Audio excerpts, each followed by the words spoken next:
দিয়েছি, এটা এটা হচ্ছে, এটা কি হচ্ছে বলো তো b। তাহলে আমি এটা বললাম এটা কি x y to whole square বলে কি হবে x স্কয়ার y স্কয়ার, তাই হবে না? তাহলে এটা হবে x স্কয়ার y স্কয়ার। এবার দেখো 2xy 2xy এই 2xy এর সাথে গুণ হবে কি বলো তো yz। এবার গুণ করলে হবে 2xyz।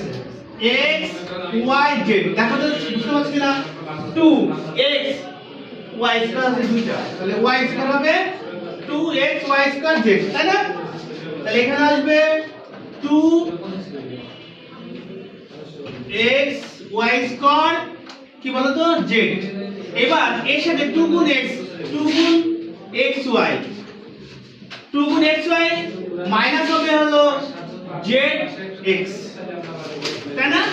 আমরা যদি গুণ করি তাহলে একটা মাইনাস থাকলে মনে রাখবা 1 3 5 7, তাহলে কি একটা মাইনাস থাকলে এটা মাইনাস হয়ে যাবে। তাহলে আমি লিখবো মাইনাস মাইনাস 2 2।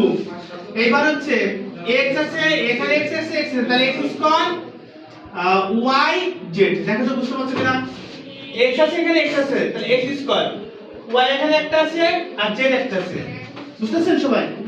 তাহলে এখানে হবে minus 2x square y z, বুঝছে? এইবার দেখো তাহলে আমাদের আরেকটা সূত্র চলে আসছে, এটা একটা a, এটা কি দিলাম b। a minus b square সূত্র কি বলো তো a square minus 2ab plus কি বলো তো b স্কয়ার। তাহলে আমরা এটা কি হবে a স্কয়ার, এটা কি হচ্ছে, এটা হচ্ছে কি b।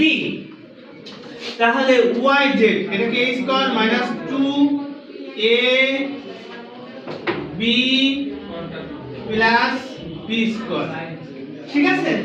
এবার গুণ করো x square y square 2x y square z, 2x square yz y square z square, বুঝতে পারছো? yz স্কয়ার মানে কি দুইটাই উপর স্কয়ার হবে, তাই না? একটা y স্কয়ার একটা z স্কয়ার। এবার মাইনাস 2 y আছে এখানে একটা, z আছে দুইটা, z স্কয়ার, তার আগে আসবে x, তাহলে 2x y z স্কয়ার। এবার হবে z স্কয়ার x স্কয়ার, এর অ্যানসার, ঠিক আছে?